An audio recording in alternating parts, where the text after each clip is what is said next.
You are good enough.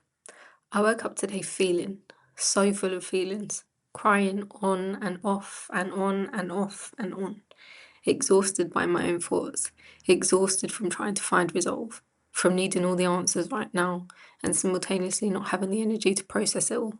I bathed. I know my hormones are high, and I also know anything coming up in this moment is important to process. And so I've been trying to give myself the space to feel through everything whilst being kind to myself because it's so easy to allow the annoying voice inside to convince me I'm not good enough. Maybe I was told too often as a child or teenager something wasn't good enough. And today, of all days, it is creeping through, throwing me off, convincing me I am less than. It hurts to feel so sad, and I know it will pass, but until it does, I'm taking the time to catch any negative chatter and usher in words of affirmation. The hormones that trigger low mood during my cycle can be so hard to shake off. And then before you know it, you're caught up ruminating on the past or parts of the past that need healing. And so whilst it can be a very annoying experience, especially as it shows up unannounced on important days when you actually need to be present and participate in life. It's also an invitation to be aware and present with what I'm feeling. It's okay to admit that it's hard, that it feels hard or complicated or difficult. It's okay to wish that you had some of your needs met. And it's also okay to admit how exhausting it can be having to meet all your needs all by yourself. That some days you need a hug and some kind words, and that isn't something to be ashamed of, nor does it make you weak. I'm in two minds about how I wish to participate in today. Part of me wants to curl up in a ball and hide under the duvet, and part of me is deliberating whether I stick to my commitment and just put on a brave face.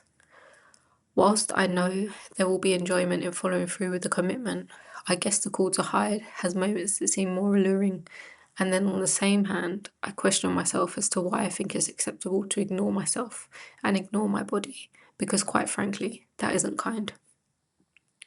I wonder if this is self-sabotage or a cry to be heard for all the times I didn't listen to myself when I have been in need, observing how when there is no one to soothe you, do you also adopt the behaviour of failing to soothe yourself? I wish I had the answers. I have always struggled with having to show up happy when on the inside I am sad. I've always pushed through the worst of circumstances when actually I needed to be held, and so this crossroad today is highly frustrating. I'm great at making others feel better and being the voice of motivation, and yet today I'm struggling to be that for myself. I already lent on food for comfort, and if I'm being honest, there really isn't anything anyone else can do per se. Sometimes just being seen or having someone present is enough, but I guess that's the problem with mental health. It's the internal battle that a beautiful smiling face hides. Now, as I type, I'm asking myself, do I push through and hope for the best, or do I free myself of guilt and rest? Will I be annoyed that I'm unable to participate in today's thing, or focus on self-soothing? Is my mood so uncontrollable it may rub people the wrong way, or even in the company of others, make me isolate? Am I anxious or nervous, and so is this making everything feel 10 times worse? I just don't have the answers, and that's okay. I recognise that going ahead with my plans will distract me from myself for a while, and perhaps that's what I need. But escapism isn't what I desire. I would prefer to address myself and address questions like, am I just being cruel to myself and preventing my progress? Do I just not truly believe in myself? Am I afraid to succeed, and what does that look like to me anyway? What do I actually need?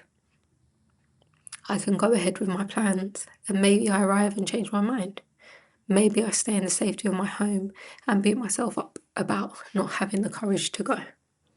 The conundrum. However you're feeling, I hope you give yourself the chance to feel through it. Wishing you a good day. And remember, to love thyself would be an awfully big adventure. You're listening to Self Love, Love Self 365 with me, Lahela Dahlia Law.